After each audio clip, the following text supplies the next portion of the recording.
Hi, this is Brad Richard.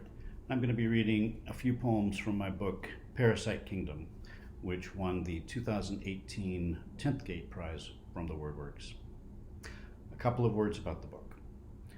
These poems are set in a kingdom ruled by a pathetic tyrant whose nemesis is a mythically gigantic blue wasp who lives in a burrow beneath the palace. In other words, it's not much different from reality. First poem I'm going to read is called The Palace Astronomer Explicates the New Sky. When they told me you'd called, Your Highness, to report a missing G-type main sequence star, the same yellow dwarf you said that stole the sky each morning of your childhood, shrinking the dark to your shadow, I smiled and hurried here to see you. Of course, you had no telescope. Nothing escapes the royal eye. No twitch in a sniper's sight, no flicker in a cosmic cloud. Let me confirm, then, what was to be a birthday surprise. In your name and image, we're blotting out each plasmasphere and shiny planet, any dim spark that might lure our gaze from you. Come to the window, but not too close. That depthless dark, your portrait. No dawn, no dusk, forever. Some specks resist, flaring back up, no matter how we snuff them, but we're wearing them out. Like the rebels, like the professors, like every traitor we must protect you from. Good citizens praise the improved darkness, although some struggle to adapt. A worker, say, groping her way home, meets groping hands or a bayonet. Or some child risks his neck, head hung back for hours as he stares up at nothing, trying to track the old stories he'll soon forget, as your new constitution helped us forget the old unruly laws, each rewritten to make us true to you. So, star, a word worse than useless, your enemy is now stark in the Patriot's lexicon. You need words that fight for you. Illuminate, see, eliminate.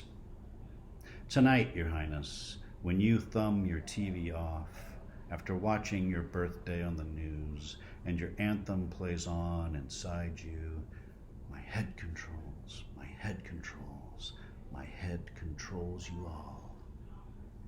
Let your head slump back on the pillow, and behind shut eyes, let no tracers sear the heavens above your capital.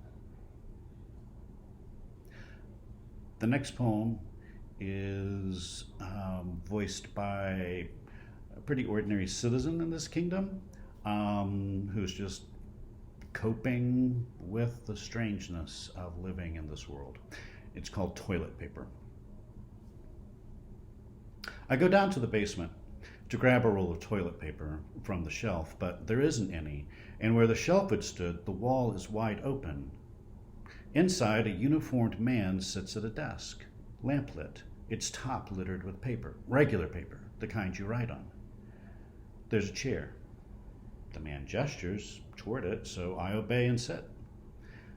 The man shuffles some papers, chooses one, and hands it to me, asking, "Did you write this?"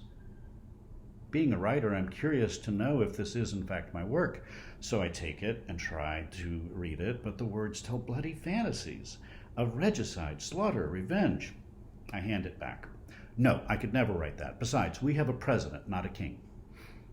The man points at the page. I lean in to see my name, my signature. The man slides the sheet in a folder, closes it. What were you looking for when you came down here? I squirm, clench my anus shut. It's personal.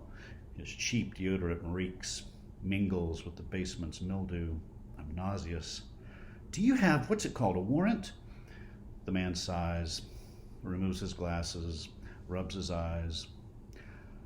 I didn't come to take anything or arrest you. I came to ask if you know your name is on all of this. He gestures across the desk.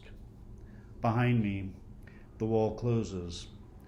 I hear someone walk down the basement stairs, hear the plastic crackle as someone takes a roll from the package and walks back upstairs to have, I'm sure, a normal, hygienic shit, while I'm stuck here reading, ashamed of my filth, while the man watches. The last poem I'm going to read is a short one called Economy. Thank you for listening, by the way. Economy.